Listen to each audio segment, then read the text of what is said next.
بسم الله الرحمن الرحيم. السلام عليكم ورحمة الله وبركاته. maanta waxaan ka hadlaynaa habka kaneecada ay ugu soo gudubto jirka bini'aadamka. Kaneecadan aad u jeedaan waxay ay xambaarsan tahay parasite-ka keena duumada ee loo yaqaan Plasmodium.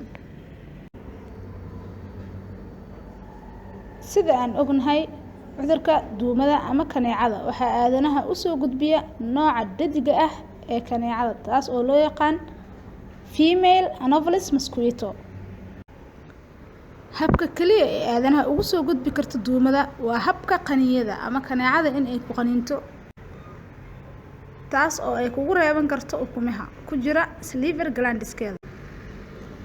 kaneecadan markii ay qofka qaniinto waxa ay ku sii deysaa candhuuf ama dheecaanka saliifaha, kaas oo ah halka ay ka buuxaan parasite-ka dhaliya cudurka kaneecada.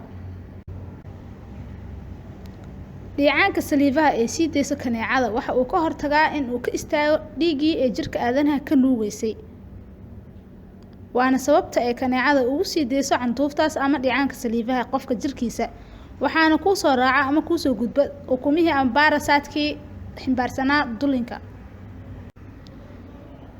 parasite-ka jirka soo galay waxa uu raacayaa qulqulka dhiigga, laakiin weerarka ugu horeeya waxa ay ku qaadayaan beerka waa qanjirka ugu weyn ee ku jira jirka aadanaha, waana halka ay ka dhigato bartilmaameedka ugu horeeya weerarka kaneecada ee ku soo qaado jirka. maalmo yar kadib, parasite-kii soo degay beerka waxa ay sameynayaan kobac ama duplicate ama badnaasho ayay sameynayaan. ogaaw, hal parasite oo kaliya ayaa sidan u soo saaraya malaayiin kale oo parasite cusub ah. parasite-yada cusub waxa ay weerar ku qaadayaan ama weerar hor leh waxa ay ku qaadayaan qayb muhiim u ah jirka aadanaha, gaar ahaan RBC-ga.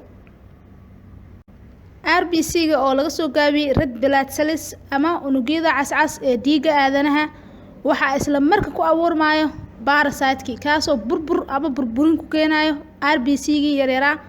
shaqada ugu muhiimsan ee RBC-ga waa inay production ku sameeyaan ama soo saaris ku sameeyaan dhiigga.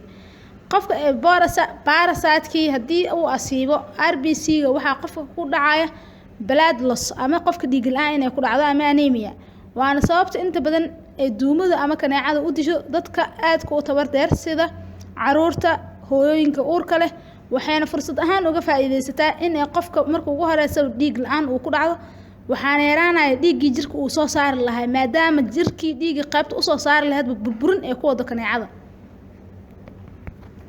calaamadaha qofka lagu arki karo markii ay xaaladda aad u sii xumaato waxaa ka mid ah qandho, jareys, dhiig la'aan iyo koomo. mararka qaar kaneecada waa loo dhintaa ama way dishaa. Afrika waa meelaha ugu daran ee dhibaatada ba'an ku hayso kaneecada.